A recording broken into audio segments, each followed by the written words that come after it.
ইমাম গাজ্জালী রহমাতুল্লাহ আলাইহি ঘুমের ঘরে চলে গেলেন।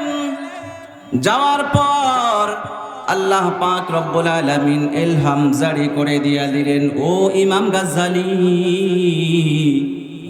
আমার একজন পছন্দের বান্দা দুনিয়া থেকে বিদায় হয়ে গেছে। ওই রহমতপুর গ্রাম, সেই গ্রামের মধ্যে আমার একজন পছন্দের বান্দা দুনিয়া থেকে বিদায় হয়ে গেছে।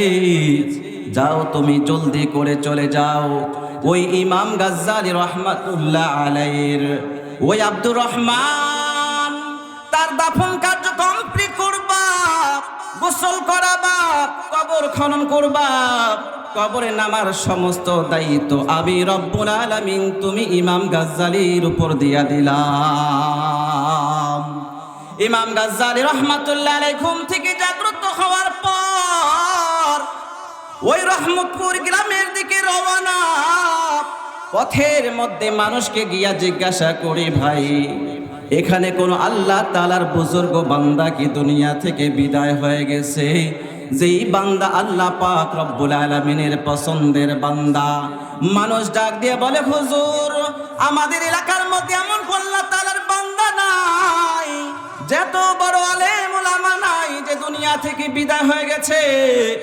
ও আল্লাহর ওলি ইমাম গাজ্জালী, আপনি সামনে চলে যান। ইমাম গাজ্জালী রহমাতুল্লাহ আলাইহি সামনে চলে গেলেন। আর একজন মানুষকে গিয়া জিজ্ঞাসা করে, ও আমার ভাই আমার, তোমাদের কাছে জানতে চাই, এমন একজন আল্লাহর বান্দা, আল্লাহ তাআলার পছন্দের বান্দা দুনিয়া থেকে বিদায় হয়ে গেছে, তোমরা কি এই খবরটা তোমাদের জানা আছে? ডাক দিয়ে বলে, হুজুর না না, এই এমন একজন বান্দা দুনিয়া থেকে বিদায় হয় নাই, আপনি সামনে একটু চলে যান। ইমাম গাজ্জালী সামনে চলে গেলেন। যাওয়ার পর তৃতীয় ব্যক্তিকে জিজ্ঞাসা করে, ও আমার ভাই আমার, তোমাদের কাছে জানতে চাই, এমন একজন আল্লাহর বান্দা কি দুনিয়া থেকে বিদায় হয়ে গেছে, যেই বান্দাটা আল্লাহ তাআলার ওলি কামেল বুজুর্গ বান্দা হবে? জোরে কান আল্লাহু আকবার।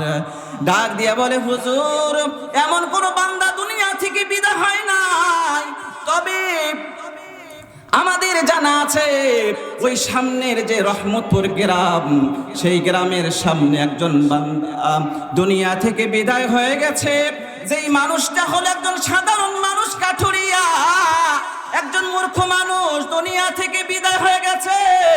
আপনি যান, তাকে জিজ্ঞাসা করেন, মনে হয় ওই বান্দাটাই দুনিয়া থেকে বিদায় হয়ে গেছে। ইমাম গাজ্জালী রহমাতুল্লাহ আলাইহি জিজ্ঞাসা করে, সেই মানুষটার নাম কি তোমাদের জানা আছে? যে হ্যাঁ, সেই মানুষের নাম হলো আব্দুর রহমান। ইমাম গাজ্জালী রহমাতুল্লাহ আলাইহি আর দেরি করলেন না, সঙ্গে সঙ্গে আমার আল্লাহ তাআলার কথাটা মনে হয়ে গেল। যে আল্লাহ পাক রব্বুল আলামিন ইশারা দিয়েছেন, যেই নামটা হলো আব্দুর রহমান, গ্রামের নাম হচ্ছে ওই রহমতপুর গ্রাম, সেই বান্দার কথাই আমার আল্লাহ তাআলা বলেছেন। ইমাম গাজ্জালী রহমতপুর গ্রামের দিকে রওনা, সামনে চলে গেলেন। যাওয়ার পর গিয়া দেখে এমন একজন বান্দা দুনিয়া থেকে বিদায় হয়ে গেছে। তার দুইটা সন্তান লাশটাকে সামনে নিয়ে কান্না শুরু করে দিয়েছে।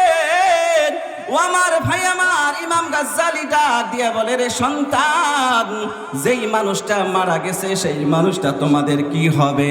ডাক দিয়ে বলে, হুজুর এই মানুষটাই হচ্ছে আমাদের বাবা। আমরা কেন কান্না করি গো হুজুর জানেন? আমার এই এলাকার মধ্যে এমন কোনো জাননেওয়ালা মানুষ নাই, যেই মানুষটা আমার বাবার লাশটার কত সুন্দর করে সুন্নত তরিকায় গোসল করাবে, কত সুন্দর করে কাফন পরাবে, এরপরে কবর খনন করবে, কবরে যাবতীয় কাজকর্ম সম্পাদন করবে, এমন কোন জাননেওয়ালা মানুষ নাই। আর আমরাও জীবনে পড়ালেখা করতে পারি নাই, স্কুল কলেজ ইউনিভার্সিটিতেও আমরা পড়তে পারি নাই, মাদ্রাসাও পড়তে পারি নাই। ও হুজুর, এই জন্য আমরা কান্না করি।